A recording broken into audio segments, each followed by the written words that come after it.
¿Listo? Bueno, entonces, hoy tenemos dos presentaciones, una sobre modelización de excavaciones y anclajes y otra sobre ensayo de carga en pilotes. Las dos presentaciones refieren a aplicaciones, no hay conceptos nuevos, bueno, capaz que alguno, pero en principio estas dos presentaciones las necesitamos para consolidar algunas de las cosas que estuvimos estudiando juntos en estas últimas clases. La primera, esta modelización de excavaciones y anclajes, refleja un montón de años de experiencia trabajando con excavaciones típicamente en suelos duros, típicamente en Ciudad de Buenos Aires, así que puede haber un sesgo en este sentido, pero bueno, igual puede ser interesante. Antes de empezar, les quiero llamar la atención sobre la portada, esto que tenemos acá en pantalla. En el año 1931, este hombre, Coin, de lo que fue después la empresa Coin y Bellier, desarrolló una técnica para reforzar una presa de hormigón de más de 30 metros de altura que tenía problemas de estabilidad. Perforó en 1930, perforó desde arriba de la cresta, entró en la roca, bajó y colocó anclajes pretensados. Anclajes pretensados en 1931, 5 años antes de la fundación de la Sociedad Internacional de Mecánica de Suelos y 3 años antes de la publicación del libro Airborne Mechanic de Terzaghi. Es un éxito, no solo un éxito, es un desarrollo, un avance que tiene que ser recordado. Así que empezamos hablando de modelización de excavaciones y anclajes, dándole crédito a un francés que en 1930 se animó a estabilizar una presa, perforándola y colocándole anclajes al terreno como se ve en el dibujo. ¿Qué es una excavación con anclajes? Esta presentación es sobre cómo modelamos la excavación con anclajes y no qué es lo que la excavación es. Lo que estoy presentando acá es un terreno que estaba horizontal y que, bueno, hubo que hacer una excavación profunda. Esto que estamos mostrando en este momento en pantalla nunca se construyó. Es parte de de las ideas que se desarrollaron para el proyecto Torre Vista, del que espero podamos hablar en algún momento. Pero es interesante porque es una combinación de métodos de estabilización, anclajes activos y pasivos, que es interesante para nosotros. Entonces, esta es la configuración final de una excavación de casi 20 metros de profundidad en la ciudad de Buenos Aires, excavación que nunca se construyó. Lo que aquí se ve como donde está el láser son las fundaciones de un edificio vecino que estaba acá y que medía como 50 metros de altura. No, quizás no tanto, quizás 40 metros de altura. Bien. Y lo que está dibujado acá son los esfuerzos de tracción en cada uno de los anclajes. Un anclaje pasivo, lo vamos a ver más tarde, es un anclaje que está en el terreno adherido en toda su longitud al suelo, y si una superficie de deslizamiento pasa por aquí, bueno, aquí está la fuerza máxima de tracción y en los dos la fuerza de tracción se va reduciendo hasta cero por la fricción con el terreno. Esto que se ve acá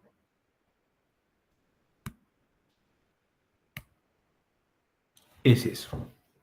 Bien, ¿cómo se llega a esto? Haciendo un modelo por etapas. Aquí no se puede dibujar la configuración final, como por ejemplo hacemos en fundaciones. Hay que hacer todas las etapas. Así que empezamos, excavamos, activamos el anclaje. Aquí se ve la rayita amarilla cuando acá no había nada. Excavamos más. Aquí está puesto el anclaje activo. Seguimos excavando hasta la configuración final. Y en la configuración final tenemos esta distribución de cargas en los diferentes anclajes. Podemos estimar los desplazamientos, las tensiones en el terreno, cualquier cosa que queramos. Entonces, cuando estamos modelando problemas como excavaciones o excavaciones con anclajes o de cualquier tipo, la secuencia constructiva es una parte integral del problema y no puede saltarse ningún paso. De hecho, la modelización de excavaciones con anclajes por etapas nos permite también asegurar que cada etapa intermedia es estable. Si uno aquí hubiera dibujado excavo, excavo, excavo, excavo, excavo, y no pongo ningún anclaje mientras voy bajando, en algún momento de la excavación se nos habría caído. Imaginen entonces que acá no pongo el anclaje, acá hay 2 anclajes chiquititos, acá hay 3, acá hay 4, 1, 2, 3, 4, no los pongo. A esta altura, la excavación ya se cayó. A esta altura, la excavación ya se cayó. Modelar una excavación o una de estas problemas de interacción terreno-estructura es modelar todas las etapas, porque el solo proceso de modelación nos alerta si es que en alguna de las etapas de nuestro procedimiento constructivo hay alguna falla de concepto que nos puede llevar a una inestabilidad. La siguiente filmina es un video que habla de lo mismo.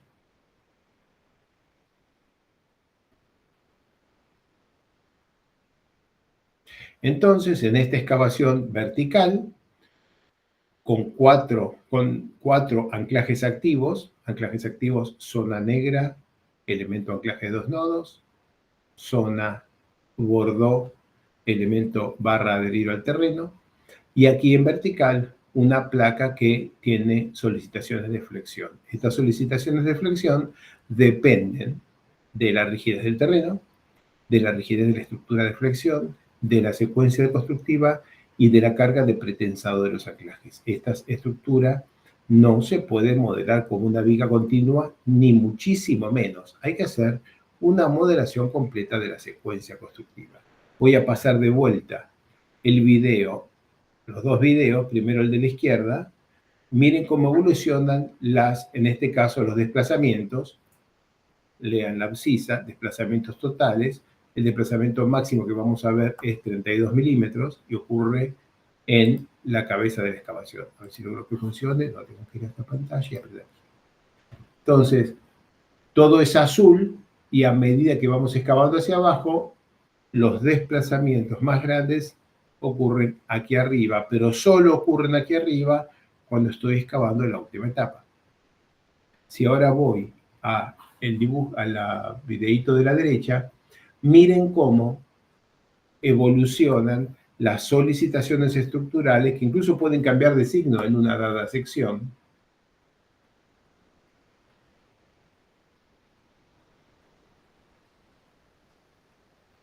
Me gustaría llamarles la atención, por ejemplo, sobre este punto.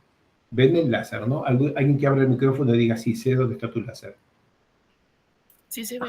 Perfecto. Miren ese punto que tiene momento flexor 0, en fuerza normal muy reducida, así que en principio, si somos locos, podríamos no poner armaduras. Por supuesto, vamos a diseñar esto adecuadamente y vamos a poner armaduras uniformes de arriba hasta abajo, porque esto es como nos salió la cuenta, pero puede no ser muy exacto, ¿no? Pero ahora les voy a mostrar en el punto donde les pedí que miren acá, miren la evolución de los momentos flexores aquí.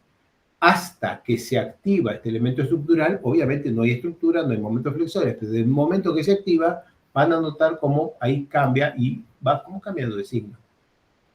Por supuesto, no hay nada, ahí está positivo y se cambió. Se puso, bueno, básicamente nulo.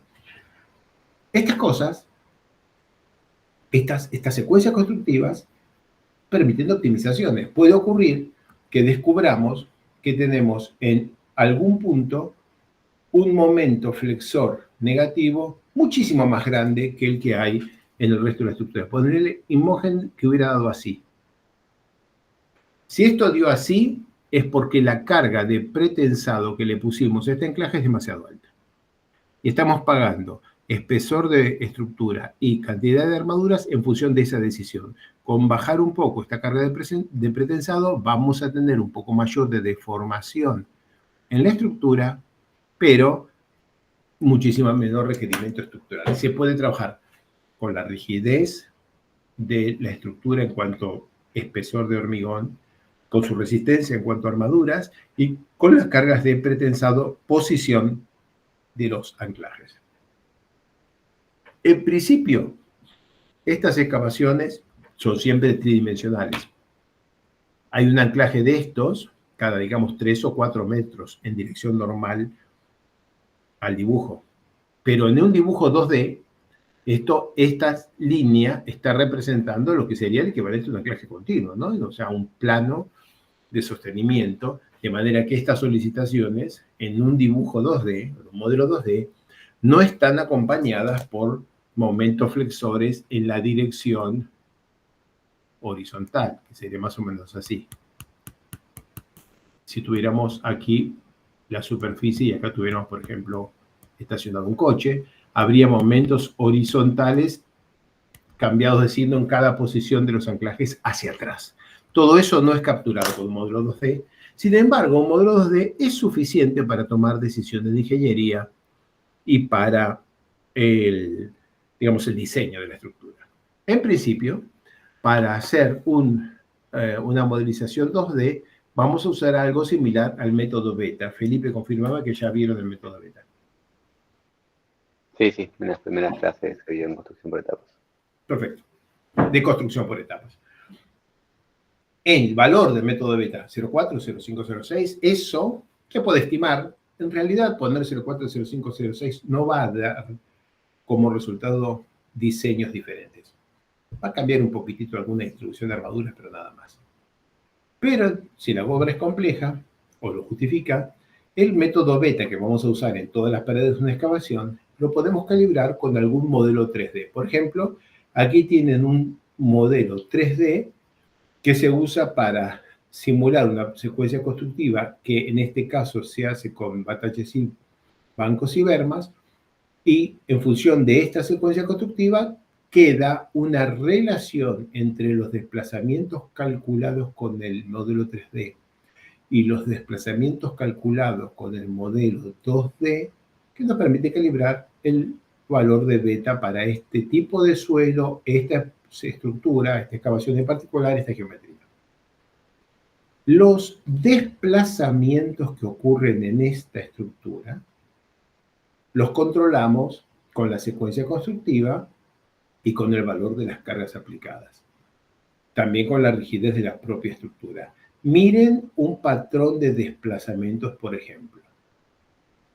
Como se dan cuenta, los desplazamientos no tienen un 0 en la posición de cada anclaje, porque los anclajes se mueven para entrar en carga.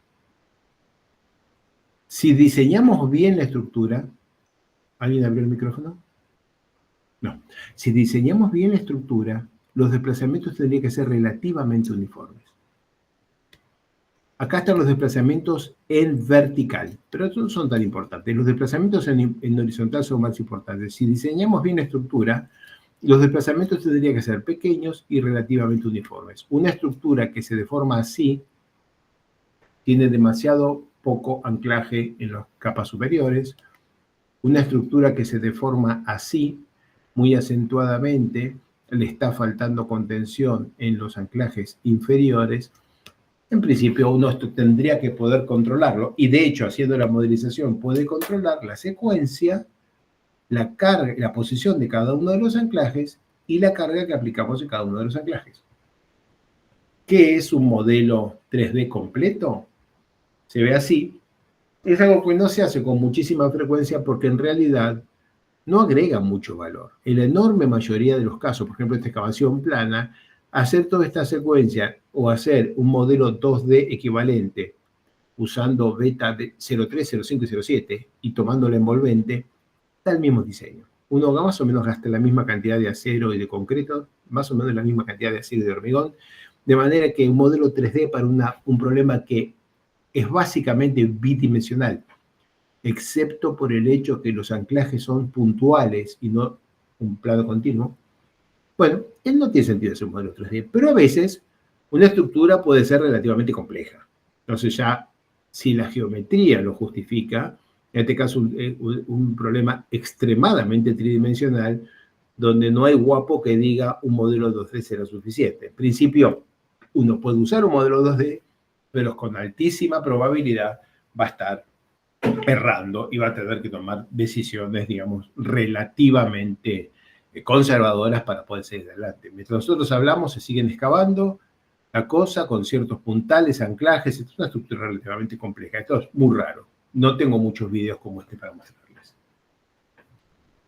Para calcular los desplazamientos de una excavación, cuánto se mueve en horizontal o en vertical, los modelos 2D y los modelos 3D más o menos tienen la misma capacidad predictiva. De hecho, incluso quizás los modelos 2D sean mejores porque los elementos 2D se permiten elementos más chicos y una mejor discretización. Noten que este es un modelo 3D. Ven acá dibujadita la sombrita esta. Este es un modelo 3D y esa es la distribución de desplazamientos. En este caso, seguramente estos desplazamientos son desplazamientos totales. Pero no estoy seguro, podrían ser horizontales, pero seguramente son desplazamientos totales. Y acá entonces estamos viendo que en esta zona se movió más, y acá un poco menos, y acá casi nada. Esto es lo que se movió esta estructura en este caso. Y en este caso no vemos ningún anclaje, porque en un modelo 3D, si hacemos el corte por un lugar que no tiene anclajes, no vemos ningún anclaje. Están tapados adentro del modelo, adentro de la malla tridimensional. Para estimar los desplazamientos de la estructura por el efecto de la excavación, los modelos 3D no brindan una ventaja significativa sobre los modelos 2D. Sin embargo, para estimar las cargas en los diferentes elementos estructurales, y en este caso estamos hablando de las cargas de tracción de los diferentes anclajes, o en el caso de una excavación como la que estamos muy para atrás, la que está dibujado acá en realidad no es una placa continua, sino que son pilotes aislados, cada uno sostenido por anclajes. Entonces, para cada uno de estos pilotes aislados, el esfuerzo, el momento flexor y esfuerzo normal, bueno, se pueden calcular mejor con un modelo 3D que con un modelo 2D. O sea, las solicitaciones de los elementos estructurales con el que forman el sostenimiento de la excavación se puede analizar mejor con un modelo 3D que un modelo 2D. No, generalmente no justifica. Si la estructura es básicamente 2D, como la excavación plana que mostré al principio, es poco probable que necesiten hacer un modelo tridimensional. Hay algunos aspectos particulares de los modelos de excavaciones que deben ser tenidos en cuenta. El primero, el efecto del agua. Algunas excavaciones se hacen bajo agua. No será una excavación anclada de este tipo, pero imaginamos que pusiéramos aquí una tablestaca con un puntal muy fuerte y todavía mantuviéramos el agua en este nivel. Al apagar los elementos de suelo que estaban acá para formar la excavación, tenemos que asegurarnos de no desactivar el agua, porque si no, la excavación nos queda seca. Entonces el agua va a quedar en este nivel, va a quedar un nivel freático horizontal, el modelo termina acá, y acá hay una distribución hidrostática de presiones, acá dentro de la misma, y no hay flujo de agua. Pero si la excavación es en seco, como por ejemplo en este caso, en que venimos excavando y venimos colocando los anclajes, cada vez que desactivamos, y por ejemplo estamos en este nivel todavía, y el agua afuera está a un nivel más alto, es necesario hacer el análisis de flujo para calcular el equilibrio de la fase fluida, el equilibrio del agua. Porque tenemos un salto, aquí tenemos el agua en esta cota, y acá tenemos el agua en esta cota, que es el fondo de nuestra excavación, o algo por el estilo, y esa diferencia entre los dos genera un flujo, y ese flujo debe ser analizado. Del momento que la malla está por acá, el agua sale por aquí, porque acá todavía hay suelo. Eso hay que analizarlo correctamente. No es correcto dibujar una malla así, poner una napa acá, poner otra napa acá y dejar irresuelta el equilibrio de la fase fluida, porque si lo hacemos, aquí vamos a tener una distribución hidrostática de presión de poros, aquí vamos a tener la misma distribución hidrostática de presión de poros, y en este punto, a la izquierda vamos a tener la presión de poros que corresponde al triángulo de la izquierda, y a la derecha vamos a tener la presión de poros que corresponde al triángulo de la derecha, y entonces ese nodo tiene dos presiones de poros y eso no va a andar bien. Después, como tenemos estados transitorios, tenemos que analizar si el empuje que hay sobre la estructura es máximo al inicio o máximo al final. En general, cuando uno hace una excavación y con la excavación produce un abatimiento del nivel freático, el estado transitorio dimensionante es el que ocurre inmediatamente en el momento de la excavación. Inmediatamente luego de la excavación, supongamos que tengamos esto por acá, y ya tenemos aquí puesto una estructura, entonces el agua forma algo así, y acá tenemos flujo, y está saliendo por acá, y ahora hacemos una nueva etapa de excavación, por ejemplo, esta. Al hacer esta nueva etapa de excavación, en esta pared vertical todavía no hay estructura, no hemos colocado, por ejemplo, hormigón. Va a haber flujo de agua que salga por acá, y va a formarse entonces una red que va a correr de esta manera, pero es transitoria. En cuanto abrimos la excavación se produce así, pero digamos, por decir cualquier porquería, digamos, a la semana o al día, esto va a haber abatido el nivel freático y va a tener una distribución diferente, y probablemente a la semana o lo que sea, esto va a estar más abatido y va a tener nuestra distribución. El estado transitorio, o sea, la red de flujo que dimensiona, no es intuitiva. En general, en excavaciones es la primera, o sea, la que ocurre inmediatamente después de activada la nueva etapa. Pero eso no siempre es el caso. A veces es diferente. Bien. Respecto de la secuencia constructiva, excepto que estemos muy seguros, tenemos que verificar la estabilidad de las etapas intermedias. La primera verificación es correr la etapa que converja. En principio, si corremos la etapa que converge, incluyendo la solución del problema transitorio de flujo, el factor de seguridad, si lo calculáramos, daría mayor que 1, pero quizás da apenas mayor que 1.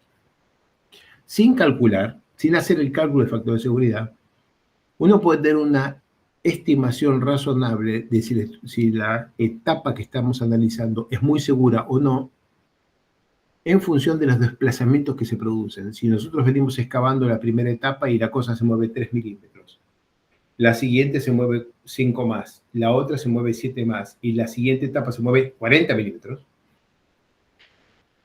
algo ha cambiado en el comportamiento, como pegó un salto el indicador, por ejemplo, de desplazamiento horizontal, y es bastante probable que en esa zona estemos muy cerca de la falla. Entonces, hay que verificar la estabilidad de etapas intermedias como mínimo, mirando cuánto se está desplazando la estructura etapa a etapa y confirmando que converge etapa a etapa. Y en algunos casos, también pulsando en las diferentes etapas los elementos estructurales, los anclajes o las estructuras de flexión, como por ejemplo los tabiques, para ver si las solicitaciones estructurales, esfuerzos normales, momentos flexores o esfuerzos de corte, son compatibles con el diseño de la estructura. Porque si acá estamos analizando y vamos por acá, y el momento flexor de ese tabique de 25-30 centímetros de espesor fuera 50 tondelámetros, ningún tabique de 30 centímetros de espesor es capaz de tomar 50 tondelámetros. O sea, algo está pasando. Entonces, estamos asumiendo comportamiento elástico en el tabique, quizás, para hacer los cálculos simples, y nuestro tabique está tomando unos esfuerzos de flexión que son imposibles. Aunque los anclajes lo tomen, el tabique no está verificando. Entonces, verificar la estabilidad de etapas intermedias también implica verificar las solicitaciones de los elementos estructurales que en cada etapa estén prendidos. Los que todavía no están siendo activados, obviamente no hay que verificarlos, todavía no han sido puestos en la malla ni en la realidad. Pero los que están colocados, hay que verificar cómo funciona. Y hay un punto adicional que en los modelos de estabilidad geotécnicos como el que estoy mostrando en pantallas siempre se desprecia, pero que es controlante, que es la carga térmica en los puntales. Si ustedes tienen una excavación y en la excavación ponen un puntal, lo pintan de negro y el puntal queda al sol, el cambio de temperatura entre el día y la noche puede muy bien ser de 30 grados. Que en un puntal de estos puede implicar una tensión de compresión sobre la excavación muy importante si son más 30 grados. Eso no es problema, la excavación resiste esta fuerza sin ningún problema. Pero si el anclaje, el puntal, lo ponemos al mediodía y está caliente, entonces a la noche va a tener menos 30 grados. Y con menos 30 grados se puede acortar 5 milímetros. Y acortándose 5 milímetros se puede caer. No es tan infrecuente que un excelente puntal dimensionado para tomar una carga de compresión de, por ejemplo, 200 toneladas, se contraiga térmicamente durante la noche, se despegue y caiga. Obviamente la fuerza de compresión en ese momento era cero, ¿no? El puntal se acortó y se cayó. Es un problema muy práctico, de muy poca relevancia científica, pero mata gente, ¿no? Le pega a la gente en la cabeza, ¿no? Si van a poner puntales, acuérdense siempre de anclar alguna barrita en la excavación y colgar el puntal con un alambre. Cuelguen el puntal. Estén seguros que si el puntal por alguna razón pierde la carga, no cae. Cuélguenlo. ¿Qué otra razón puede ocurrir para que el puntal pierda la carga? Y estas cosas pasan con frecuencia. Es que en la secuencia constructiva, en algún momento la excavación que venía deformándose así, cambie por falta de sostenimiento abajo y se pase a deformar así. Si habíamos colocado el anclaje, el puntal, cuando la excavación se había deformado, por ejemplo, por acá, y ahora rota porque la excavación es más profunda, se puede ir para atrás y el puntal puede quedar descargado. No va a quedar a tracción porque el puntal está solo apoyado contra la pared. Se va a caer. Entonces, cuelguen los puntales y evalúen en todas las etapas la continuidad de las tensiones de compresiones en los puntales, incluyendo el efecto térmico. Usé esta mallita para explicar ese problemita de las excavaciones reales, pero esta filmina habla de los anclajes y los modelos 2D. Un anclaje puede ser un anclaje pasivo o un anclaje activo. En este caso, los que son todos amarillos son anclajes pasivos. El anclaje pasivo, como lo explica al principio, la primera filmina, tiene una distribución de tensión de carga de tracción, de fuerzas de tracción, cuyo máximo se ocurre en el punto o en la zona en la que se está produciendo la movilización de la cuña de deslizamiento y estabiliza la cuña. Esa cuña no se va a caer, pero el anclaje hay que diseñarlo para la carga máxima que no ocurre en la cabeza, sino en algún punto interior. En cambio, los anclajes activos, en toda la zona que se percibe que va a estar dentro de la cuña movilizada, y acá, por ejemplo, estas líneas de incremento de deformación deviatoria que indican que efectivamente la cuña movilizada en este modelo está pasando por acá. Entonces, estos anclajes activos, en toda la zona que está dentro de la cuña movilizada, los anclajes van engrasados, no van adheridos al terreno.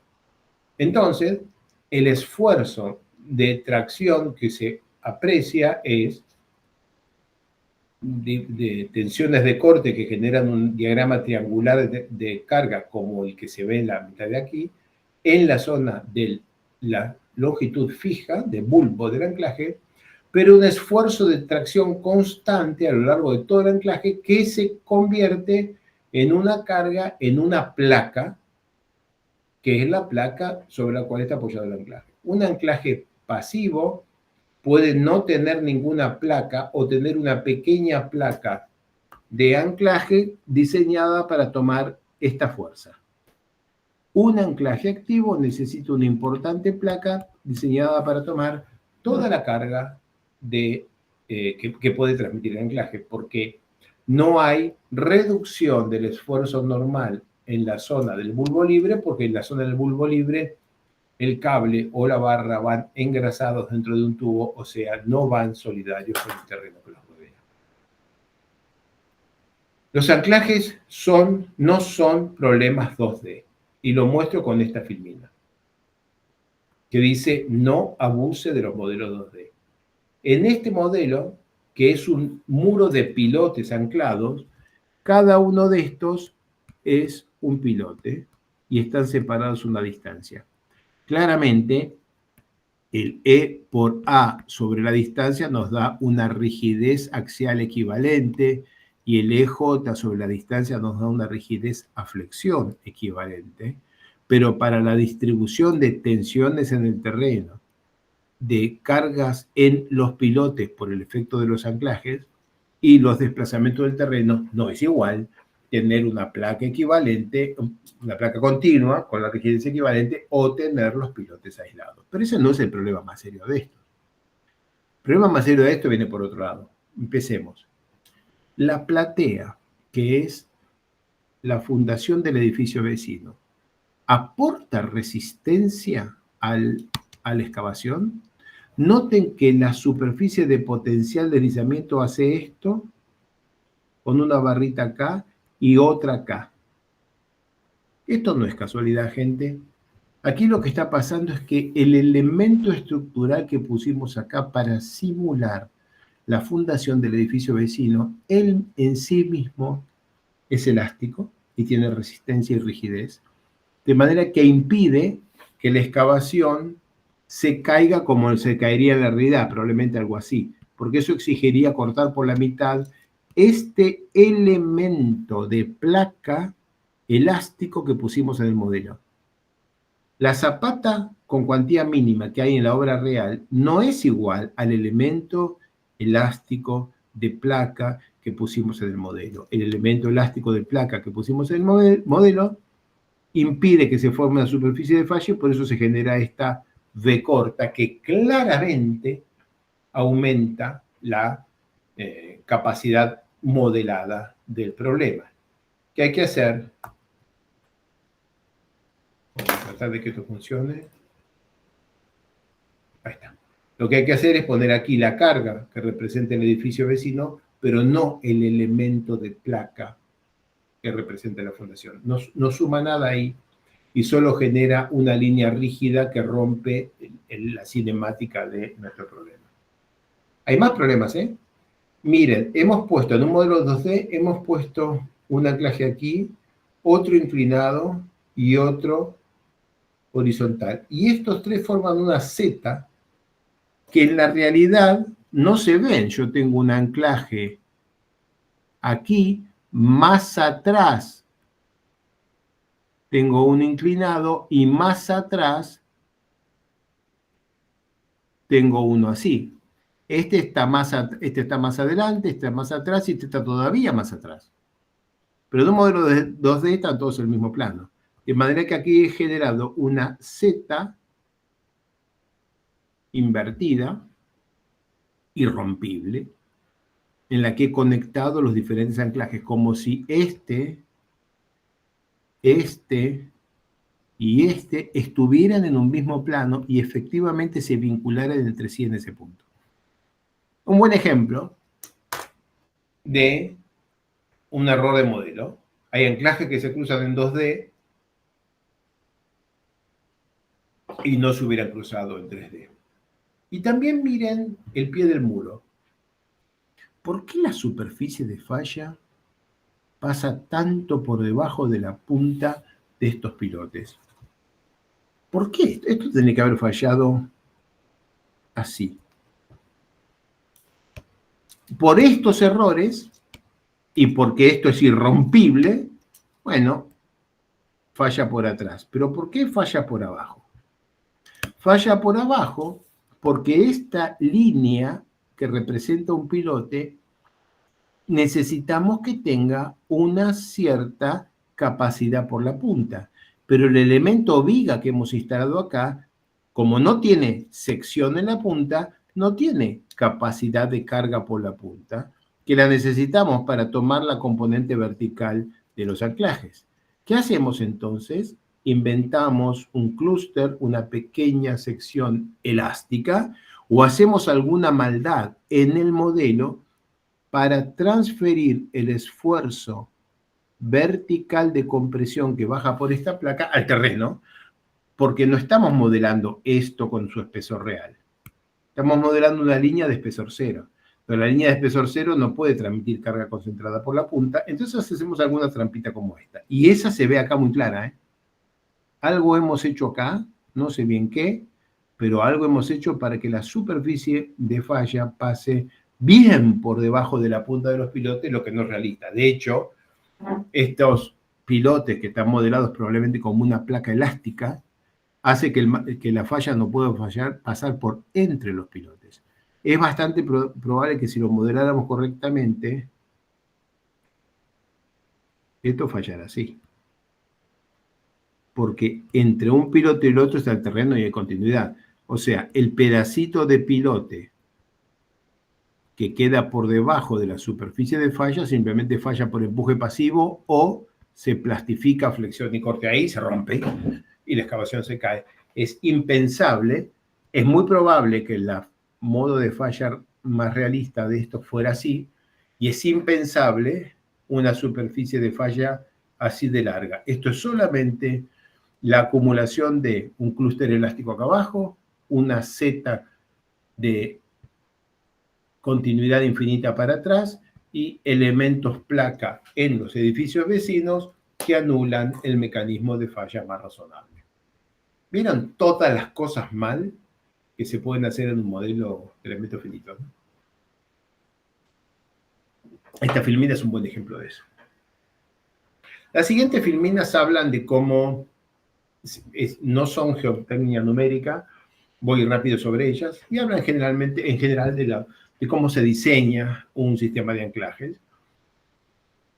Las tensiones últimas en anclajes de fricción típica están dadas, aquí está PTI 1996, una vieja tabla que se sigue usando, que para diferentes tipos de suelos dan estimaciones de cuánto es la tensión de adherencia última en anclajes inyectados.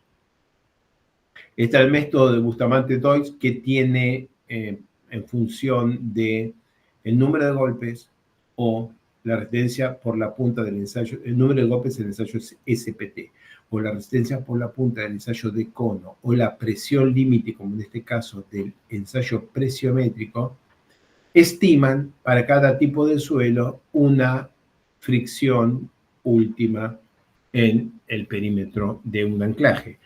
Las líneas con las recomendaciones son las que están acá como líneas continuas, pero muy honestamente, este artículo presenta los puntos sobre los cuales se ha basado esto. Y acá hay un montón de puntos que están debajo de esta línea, y acá hay un montón de puntos que están debajo de esta línea, es solamente un valor promedio elegido. Es un método muy utilizado desde hace como 50 años, 40 años, es una cantidad enorme de años, un método muy validado, y sirve para hacer una estimación razonable de cuánto es la capacidad de un anclaje. Los anclajes después se prueban, los anclajes activos se tesan hasta la carga de diseño, y entonces si el anclaje no se viene, has probado que el anclaje resiste, al menos con un cierto factor de seguridad que no conoces bien, resiste la carga para la que estén diseñados.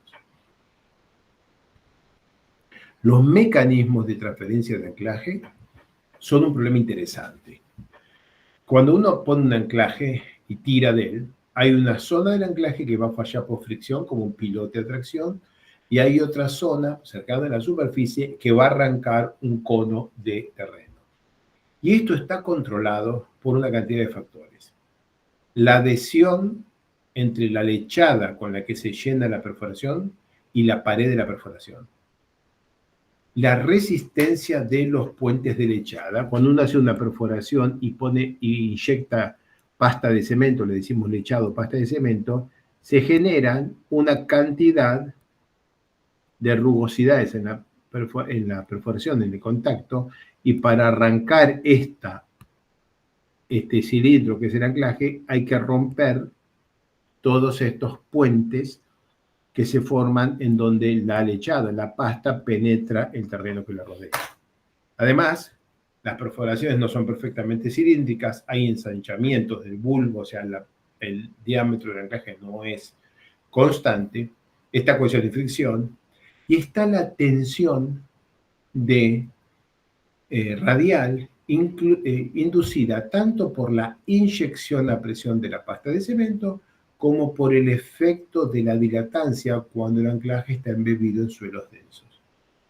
Si el suelo es dilatante, denso, dilatante, la propia deformación del anclaje aumenta la tensión normal, o sea, la tensión radial, y eso aumenta la resistencia. Tengo el anclaje en esta posición y en el momento de tirar, cuando se desplaza, el suelo que está en el suelo que está en el perímetro, digamos, en el contacto con el propio anclaje, tiene una cierta rigidez caracterizada por estos resortes. Este es el anclaje que va a subir. Acá el anclaje está subiendo. Y al subirlo, en la zona de la interfaz, lo que voy de esta zona y esta zona, hay un aumento de volumen, dilatancia, porque el suelo es denso. Por simetría de revolución, esto no se va a mover para la derecha, ¿no? Porque esto tiene simetría de revolución. Lo que se mueva esto para la derecha se mueve para la izquierda del otro lado. Esto representa el resto del planeta y estos resortitos representan el terreno que está en la inmediata interfaz entre el anclaje y el terreno y el resto del suelo. Este aumento de volumen implica la compresión de estos resortes, en otras palabras, el aumento de la tensión radial horizontal alrededor del anclaje, en este anclaje vertical, y esa tensión radial se multiplica por la tangente de φ', no tiene nada que ver con la tensión inicial, no es K sub 0 por sigma vertical, es el resultado de la mecánica de la deformación e impacta, obviamente determina la resistencia de anclaje. Entonces, vamos a tener un estado inicial, una perforación que va a reducir la tensión radial, un llenado que reduce la tensión circunferencial y una inyección que aumenta la tensión circunferencial. No se lee bien, lo ponemos así. Esto es el estado inicial, acá todavía no hay perforación. Entonces, de este lado tengo las tensiones radiales y de este lado tengo las tensiones circunferenciales. Estado inicial, la tensión radial, o sea, en esta dirección, es K sub 0 por gamma por Z, y en esta dirección, la que se ve acá, en esta dirección, lo vamos a dibujar acá y así. Pero este lo hacemos de este lado, ¿eh? Y en esta dirección también es K sub 0 por gamma por Z, porque en realidad este círculo todavía no existe. Es solamente el terreno y tiene en la dirección esta y en esta la misma tensión horizontal, K sub 0 por gamma por Z. Pero ahora perforamos, hacemos la perforación. Y imaginemos por ahora que hagamos la perforación en seco. Hacemos la perforación. La tensión radial en el punto este es 0 porque estamos en una pared libre.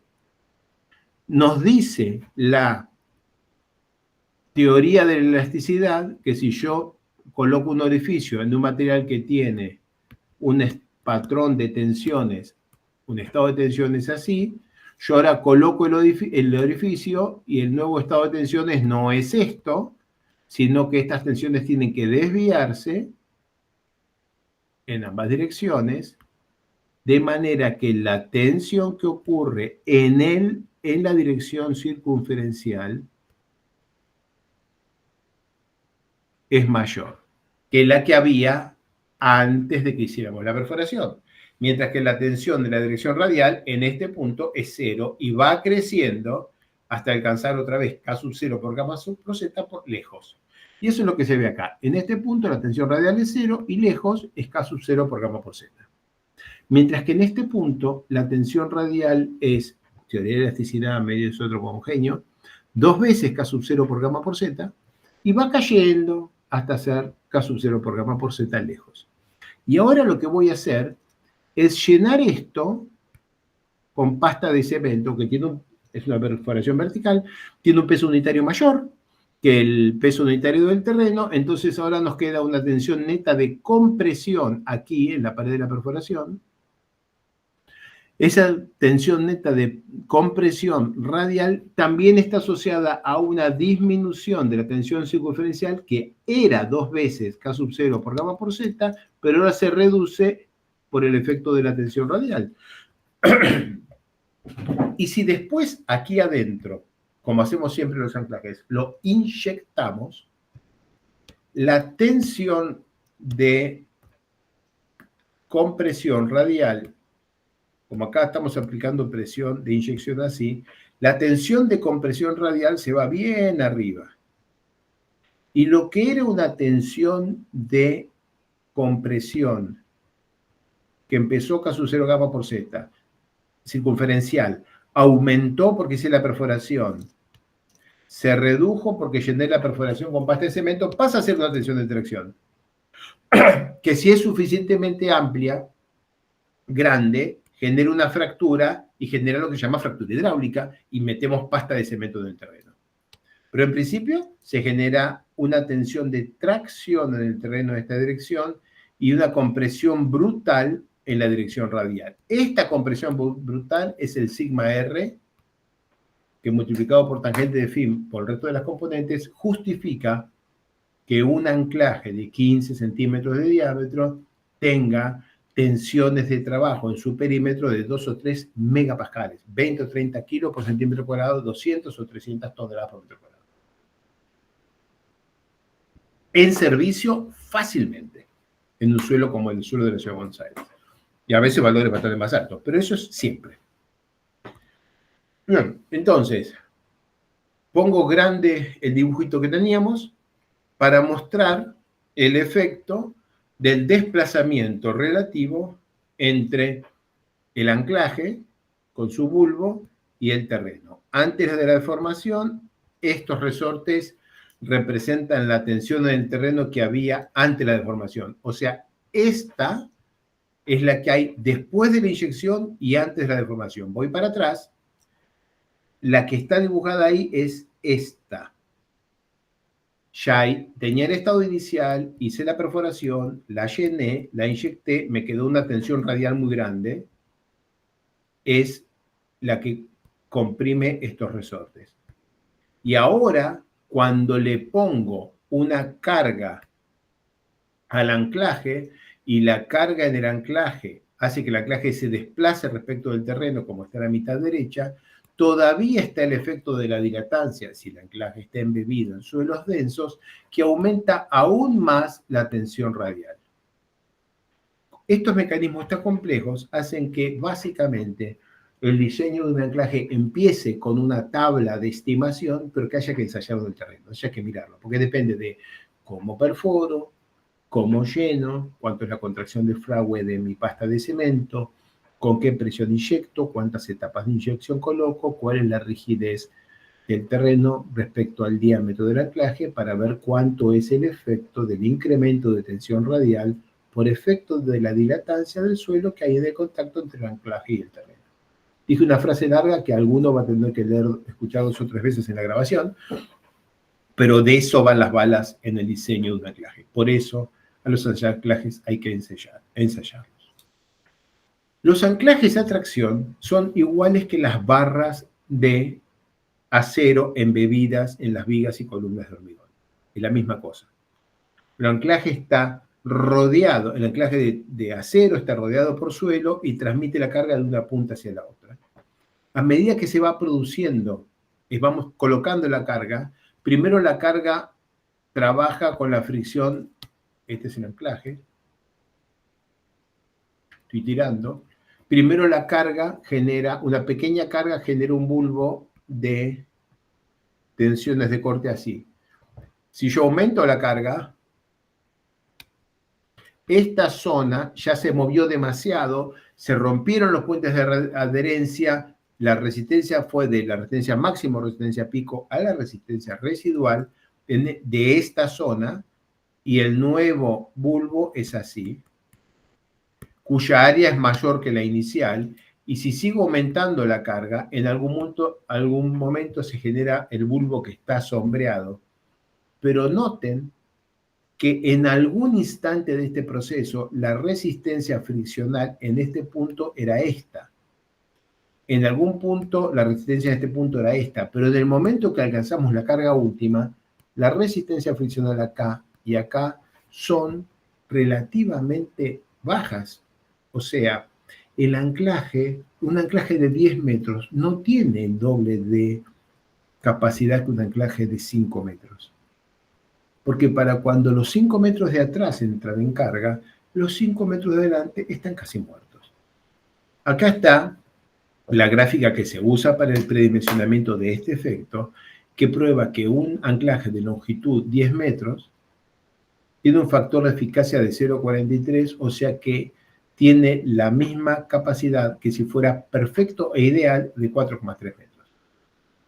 Y si el anclaje fuera de 15 metros, tendría un factor de eficacia de 0,34, o sea que tendría una longitud idealizada, si el anclaje fuera perfectamente eficaz, de 5,1. A ver si se entiende. Si estos son 10 metros y estos son 15 metros, este anclaje de 10 metros, con esta forma, es equivalente a 4,3 metros así.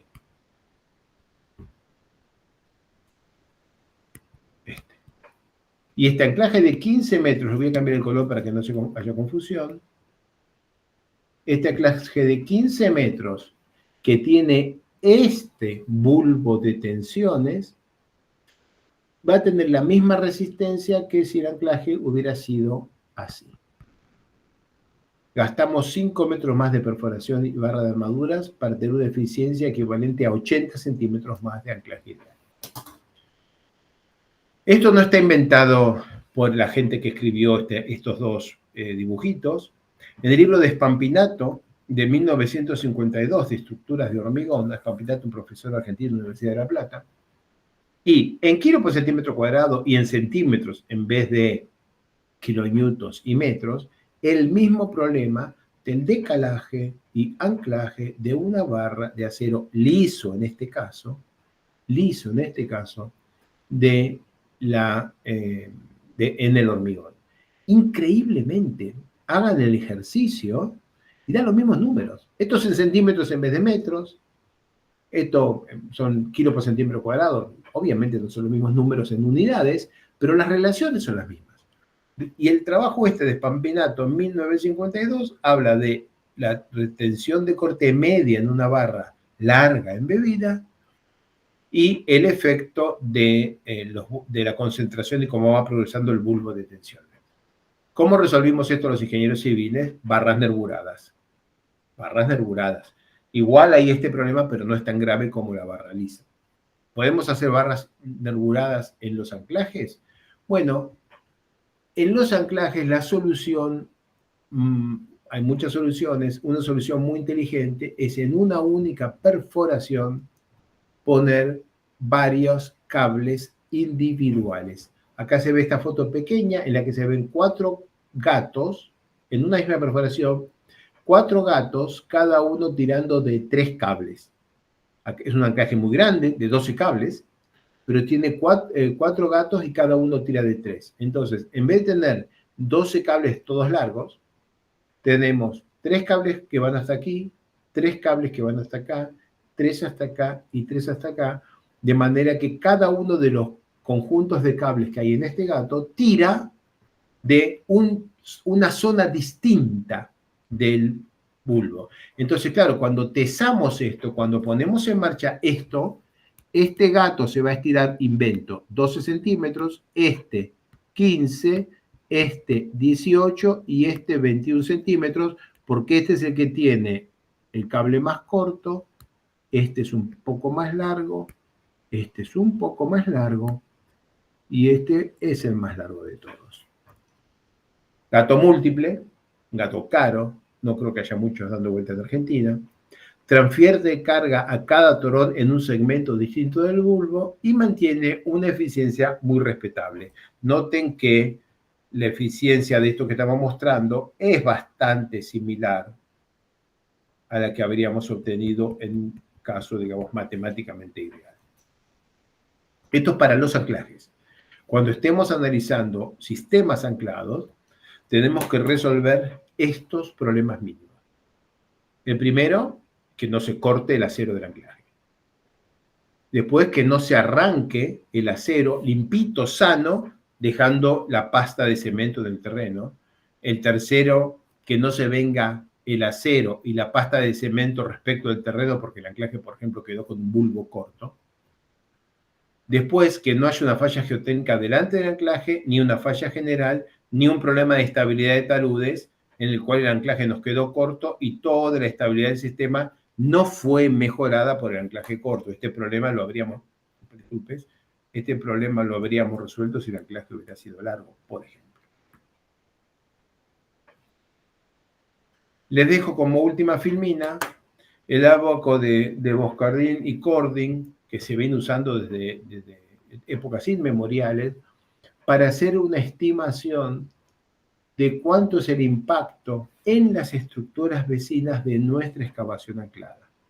Nosotros haciendo una caracterización correcta del terreno, y un diseño adecuado, y una modelización adecuada del sistema constructivo del procedimiento de excavación, podemos tener una razonable estimación de cuánto se va a asentar y mover hacia adentro en la superficie de la excavación al lado perimetral, la superficie del terreno perimetral a nuestra excavación.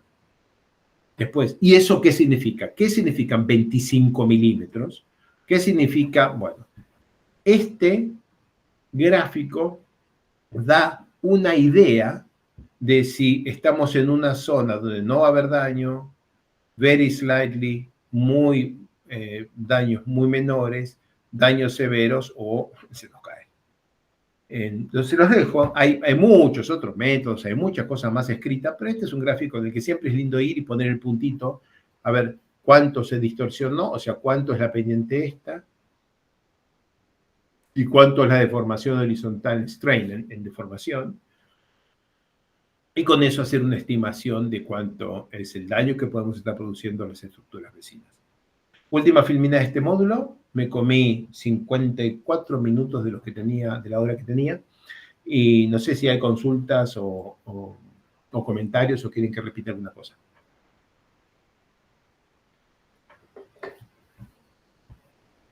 Felipe, ¿están vivos ahí todavía algunos? Desconozco si están vivos, pero Sí, yo aquí estoy. estamos. Sí, estamos Alejo. ¿Recuperándose? Bueno, van a hacer un trabajo práctico de esto, y va a ser un trabajo práctico más bravo, en el sentido que le vamos a dar los datos del problema y arréglense. No vamos a ir mano a mano. No vamos a ir pasito a pasito. ¿Ya lo están haciendo? No, todavía no empezamos con el TP3. Están terminando el TP2. Okay. Semana que viene creo que arrancamos con TP3. Creo que no nos da tiempo hoy. Ok. Bueno, voy a pasar rápidamente por la otra presentación, que es relativamente corta, y que más o menos lo que hace es reflejar las experiencias que hemos tenido haciendo ensayos de carga de pilote. ¿Estás de acuerdo, Felipe? ¿La doy? Sí, dale para adelante. Bárbaro. Ahí Igual estamos. para que te sientas tranquilo, te tomaste más tiempo de lo normal, pero creo que fue, tal vez es simplemente sesgo del momento, pero creo que fue la vez que mejor explicaste. Te tomaste más tiempo, lo explicaste más en detalle. A mí me gustó más, te fuiste más en detalles, que a mí me sirvió más, pero bueno. Dejemos esta grabación y borremos las otras si fue así. Bueno, vamos a esta. Los ensayos de carga en pilotes son un verdadero problema porque el comportamiento de un pilote depende enormemente de su procedimiento constructivo. Por supuesto depende del diámetro, por supuesto de la longitud, por supuesto de las propiedades del terreno, pero eso siempre lo tenemos más o menos asimilado, que de esas cosas depende. Depende también brutalmente del procedimiento constructivo. Para poder estimar la curva carga-asentamiento de un pilote, sobre todo en el rango de servicio, que es el que más interés tiene para la ingeniería estructural, es muy común hacer ensayos de carga de pilote. Voy 4 filminas como bala. Esto es la pinta de un ensayo de carga estática, donde para cargar un pilote a compresión hubo que hacer todo esto. Acá hay 4 pilotes a tracción, acá hay una enorme cantidad de pórticos, un gato que ejerce una carga enorme. Estas 2 vigas son solamente para mantener fijos los sistemas que miden a mano el asentamiento en el pilote inducido por las cargas. Obviamente esto es caro, me parece que es claro, ¿no? Ensayamos un pilote porque hay que construir 9, 4 acá, 4 acá, 8, 9, y hay que construir toda esta estructura. Estructuras que no se usan todas las semanas, tienen poca reutilización. Van a ver cosas lindas. Algún día alguien me va a explicar por qué este doblete está horizontal así en vez de vertical. Pareciera que el sistema está colgado de este doblete de arriba. Bueno, no importa.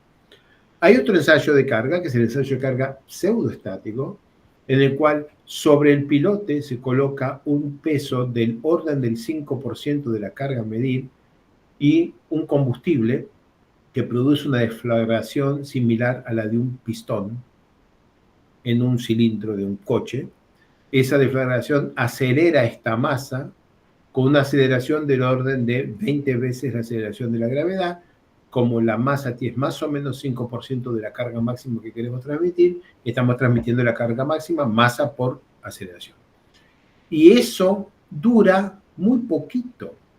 Esta carga sube, y sube como 2 metros, pero en el proceso de subir 2 metros, durante 1 o 2 décimas de segundo, aplica una carga de compresión al pilote.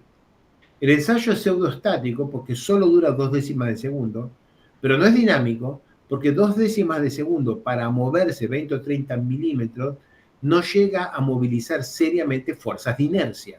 Sí hay efectos viscosos, sí hay una cantidad de cosas que ocurren, pero no hay fuerzas de inercia. Pero sobre todo y más importante, le decimos al ensayo pseudoestático porque en un instante cualquiera de los 0,2 segundos en lo que la carga está aplicada, la tensión de compresión en el pilote es continua de punta a punta, como la vemos en este dibujo. Si nosotros acá diéramos un golpe con un martillito, un golpecito, habría una onda de compresión seguida por una onda de tracción, seguida por una onda de compresión, y entonces tendríamos parte del pilote bajando, partes del pilote subiendo, partes del pilote bajando y otras subiendo, y es muy difícil tener capacidad predictiva importante cuando uno no está empujando todo el pilote hacia abajo a la vez. Entonces, ¿es un ensayo de pseudoestático?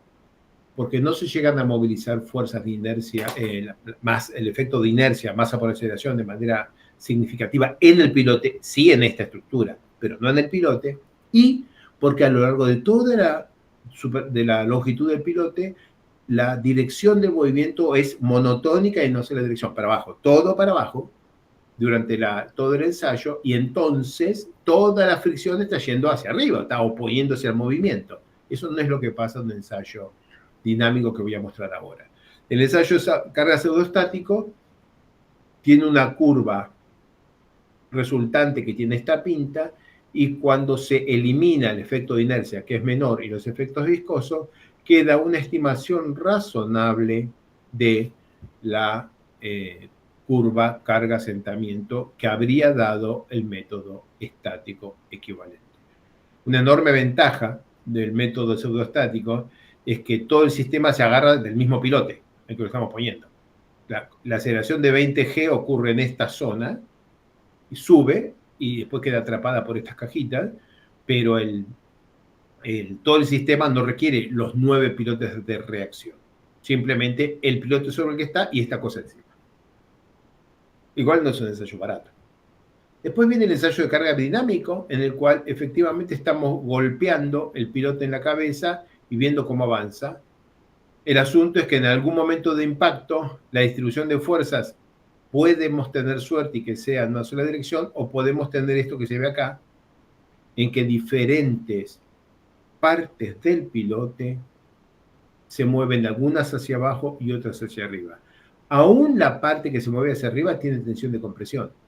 Tiene una tensión de compresión media y una tensión de tracción, una descarga de tracción instantánea por el movimiento, pero la resultante es de compresión. Pero eso no es lo que nos importa, porque no estamos preocupados por las tensiones de compresión en el eje del pilote como elemento estructural.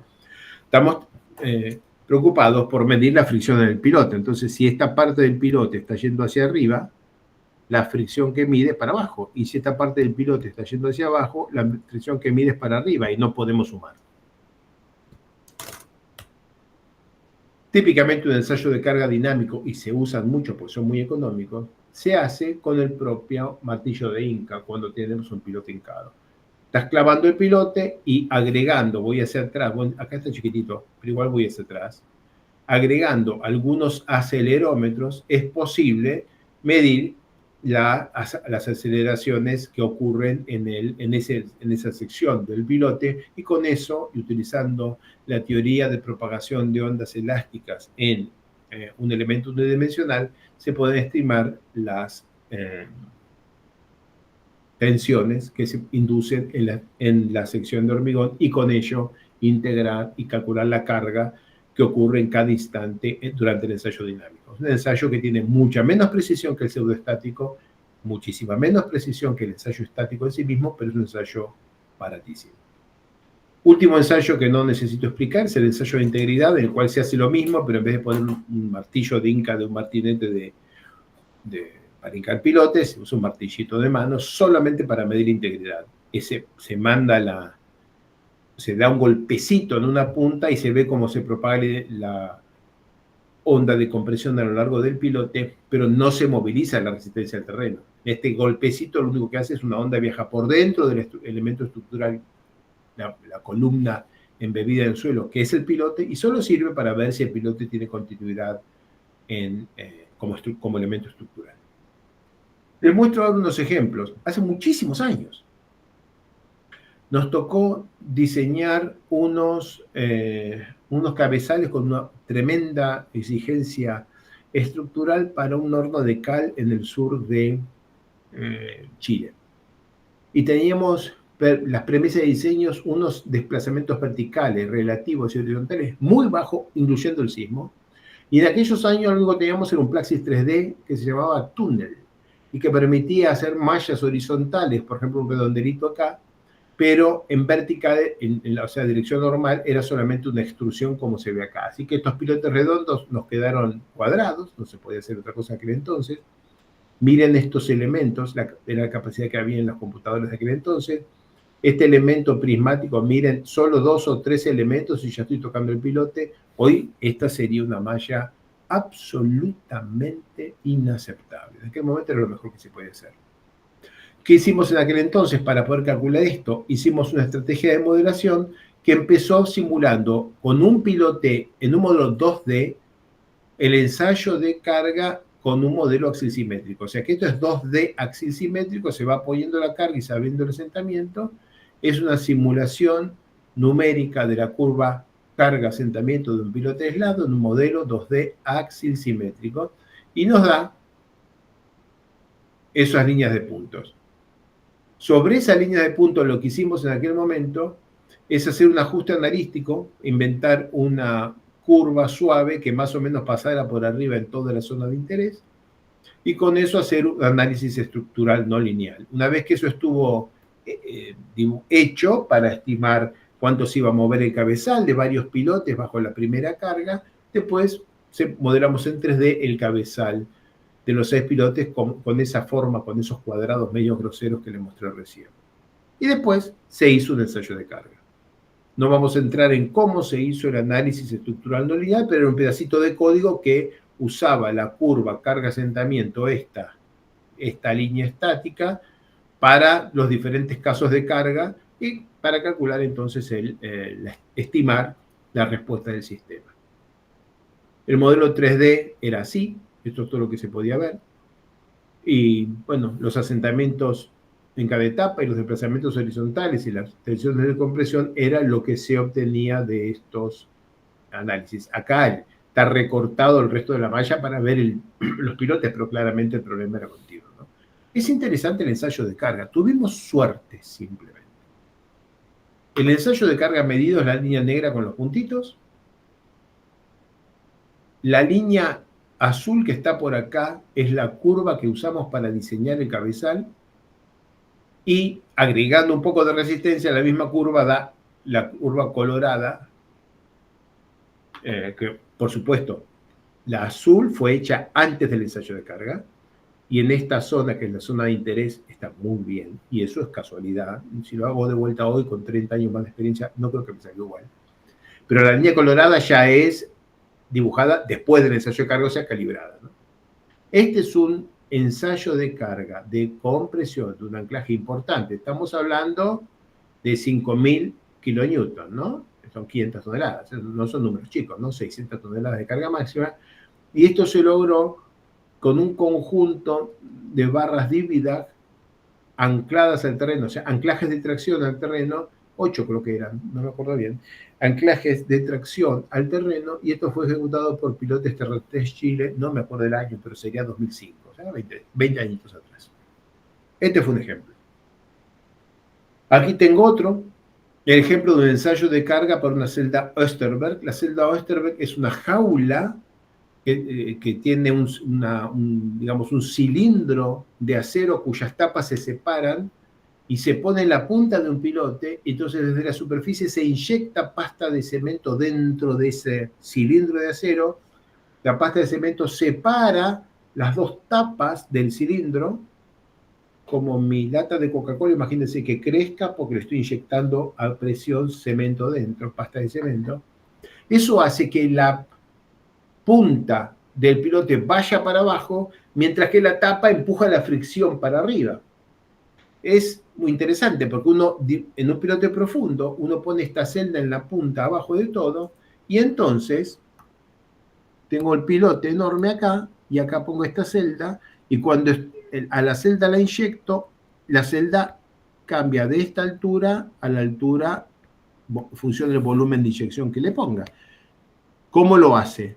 Trata de subir todo el fuste y trata de bajar la punta. Esto predeforma la punta que estaba acá y ahora está acá, el terreno se predeforma ahí abajo, con lo que aumenta su rigidez, y el pilote resiste con fricción, como si estuviéramos ensayándolo a tracción, de manera que queda precargado con tensiones de corte. Cuando dejamos de inyectar y fragua todo el sistema, el pilote queda un poquito más largo, porque le hemos inyectado este volumen, y cuando cargamos, estas tensiones que van para arriba tienen que pasar, estas tensiones que van para abajo tienen que pasar a ir para arriba para oponerse a la carga exterior. Eso es una descarga y recarga que es muy rígida, y la punta que ya está predeformada tiene una enorme carga actuando de manera que esto empieza a mover realmente el pilote cuando la carga acá arriba supera 2 veces la fricción hacia arriba que hemos puesto con la celda Osterberg, más la punta que ya está empujando hacia arriba, pretensada, precomprimida por la celda Osterberg. Es caro, pero es un lindo método. Y el modelo de eso se ve así. Entonces, tenemos las curvas carga, asentamiento en la punta respecto al suelo, y el suelo se hunde un montón. En la misma celda Osterberg que comprime al suelo, que era una carga igual y opuesta hacia arriba en el fuste, y entonces en el fuste tenemos este comportamiento en la parte de abajo del pilote, y el coloradito en la parte de arriba del pilote, el coronamiento, el extremo superior del pilote. La diferencia entre los dos es la fricción que hay a lo largo del fuste, que es de abajo hacia arriba. Este es un ensayo de carga con celda Osterberg. Aquí tienen las estimaciones de comportamiento del ensayo analítico y del ensayo simulado numéricamente. El ensayo simulado numéricamente incluye el cambio de comportamiento cuando se vence el primero de los dos mecanismos. Cuando uno de los dos mecanismos, por ejemplo, la punta entra en plasticidad mientras la fricción todavía está en rango elástico, hay un cambio de comportamiento que no lo puede capturar un modelo analítico. Bueno, ensayo de carga lateral lo voy a saltear directamente porque no corresponde a geometría numérica, y les muestro este ejercicio de simulación de un ensayo de carga estático de un piloto. Es interesante y pueden hacerlo ustedes este ejercicio. Es relativamente simple. Acá tengo un pilote que tiene 14,5 metros de largo, 80 centímetros de diámetro, metido en un terreno que tiene estas propiedades resistentes arriba y abajo, Y estas propiedades de rigidez arriba y abajo, esto es HS small. Inventen al pilote como puesto en su lugar, o sea, sin simular el procedimiento constructivo, y asumamos que tengamos primero un ángulo de dilatancia igual a 0. Si el ángulo de dilatancia del terreno es igual a 0, cuando el pilote baja, como lo vimos en el caso de los anclajes, si el ángulo de dilatancia del terreno es igual a 0, nuestros resortitos, nuestro pilote, cuando el pilote baja, esto no aumenta de volumen porque el ángulo de dilatancia es 0. Si eso no aumenta de volumen, la tensión radial en el pilote, que es el mismo problema que el anclaje, solo que en vez de ser tracción es compresión, la tensión radial del pilote permanece constante y la tensión radial multiplicada por la tangente de phi, que es la tensión de corte, en el momento de la falla también permanece constante. Ahora, si el ángulo de dilatancia fuera mayor que 0, entonces estas bolitas aumentan de volumen, con lo que comprimen los resortes que están en este dibujito conceptual. Los comprimen y las bolitas ocupan más espacio. Esta compresión se convierte en un cambio de la tensión radial que se suma a la otra tensión radial, aumentando significativamente la resistencia por el fuste del pilote. Caso 1, ejercicio que pueden hacer. Caso 1, no tengo ángulo de dilatancia, distribución de tensiones, tensión horizontal durante el ensayo de carga, tensión en la punta. Caso 2, ángulo de dilatancia mayor que 0, tensión horizontal crece significativamente. Voy para atrás, para adelante, para atrás, para adelante. No tengo dilatancia, el suelo no aumenta de volumen cuando lo someto a tensiones de corte, el suelo aumenta de volumen cuando lo someto a tensiones de corte, el suelo no puede achicar el diámetro del pilote, lo que hace es empujar el suelo hacia afuera, eso lo hace a costa de mayores tensiones radiales, como está en este dibujo. Si hacen este ejercicio y tienen todos los datos para hacerlo, van a poder calcular el efecto de dilatancia. Si calculan la curva carga-asentamiento del pilote sin dilatancia, les va a dar un quiebre, y si lo calculan con dilatancia, no les va a dar un quiebre. Les hago acordar que la dilatancia en los suelos, no en el modelo HS Small, pero en los suelos, la dilatancia es función de la presión de confinamiento. A mayor presión de confinamiento, a menor dilatancia. Tienen que asegurarse, si ponen un ángulo de dilatancia distinto de 0, que el valor que elijan sea razonable para el nivel de tensiones que va a alcanzar la tensión radial al momento de la falla del piloto. Bien, ¿solo 2 filminas? ¿Alguien habló? No, soy yo que escucho ruidos. Solo 2 filminas finales. El tema de que este es un problema de deformación finita. O sea, la expansión en la punta y en el fuste del pilote, cuando uno está instalando un pilote, no es un problema de mecánica de continuo infinitesimal en pequeñas deformaciones, de manera que si voy para atrás, todo este análisis en algún punto está viciado porque estamos generando distorsiones en el perímetro del pilote que son mayores que las que podríamos tolerar razonablemente para validar el empleo de métodos de elementos finitos en deformaciones infinitesimales. Parece que el sistema se mueve pocos centímetros, pero toda la interacción ocurre en un par de milímetros alrededor del fuste de los pilotes, de manera que en esa zona las distorsiones son brutales. Eso puede no ser correctamente capturado por el método de elementos finitos de bajas deformaciones infinitesimales a que estamos acostumbrados. Típicamente, usar elementos de interfase alcanza para resolver ese problema. Sabemos que no estamos modelando la cosa perfectamente, pero para todos los fines ingenieriles funciona razonablemente. Bueno, la última filmina es un ejercicio que les muestra 3 pilotes hechos en Bolivia por Mario Terceros en 2017, en el mismo suelo, uno al lado del otro, los 3 pilotes, y con 3 ensayos de carga, un pilote perforado de 60 centímetros de diámetro, un pilote CFA de 45 centímetros de diámetro que sin embargo resistió más, a pesar de menor diámetro y la misma longitud, y un pilote full displacement hecho con una Bauer, un pilote que empujó el terreno hacia afuera como parte del método constructivo, que tuvo una rigidez inicial mucho mayor y una carga última mayor. Estos 3 en la malla de elementos finitos se verían exactamente iguales. La diferencia entre estos 3 es cuál es la tensión radial inicial inducida por el procedimiento constructivo. Intenten hacerlo, no tienen ninguna posibilidad de que les vaya bien, pero es útil para comprender que el método constructivo controla la respuesta de los pilotes. Por eso, cuando tengo una obra grande, además de modelar y además de hacer las cuentas, conviene especificar algunos ensayos de carga. De eso era esta presentación, ensayos de carga en pilotes. Fue la última filmina, comentarios, consultas o algo que quieran compartir.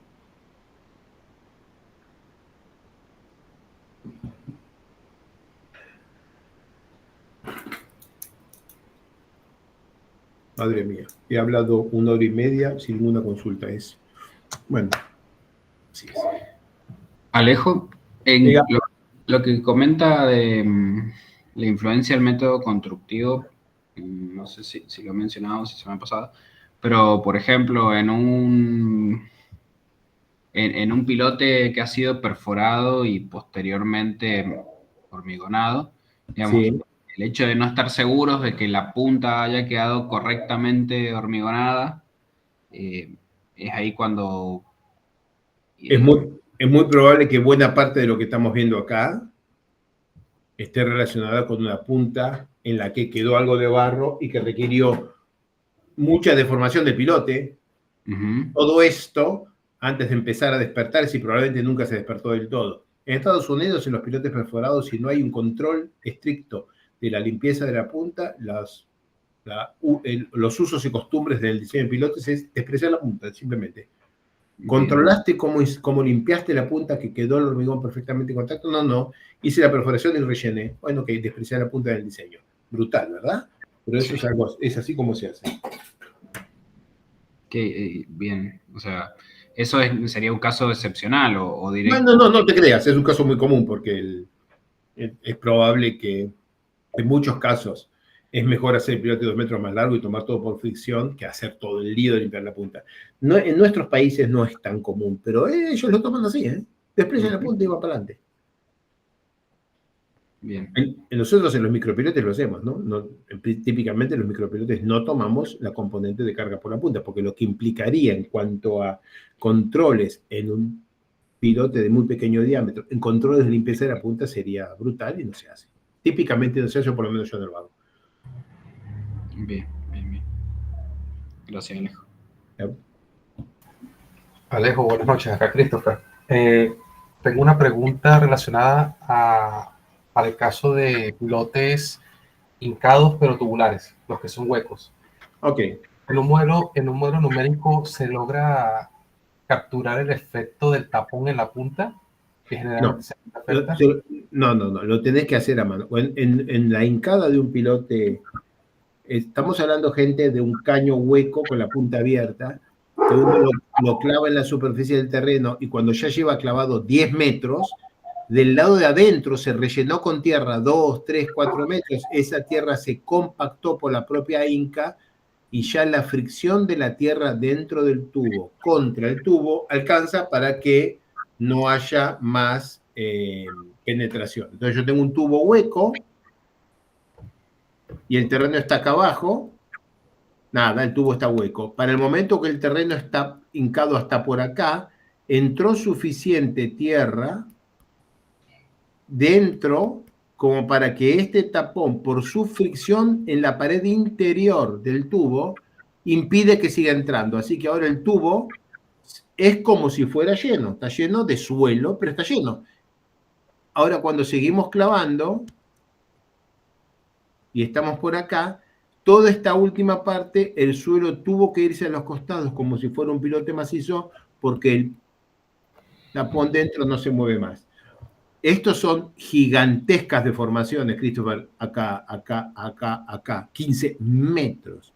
Nosotros podemos modelar 15 milímetros. De manera que todo este mecanismo que se puede simular, no se puede simular con método de elementos finitos, ningún elemento de malla. Acá hay que hacer otra cosa. Serían los métodos simplificados, ¿no? Bueno, sí, no, se puede diseñar, por supuesto, se conocen los procedimientos. Lo que no se puede es modelar por elementos finitos el procedimiento de una manera razonable. Ok, perfecto.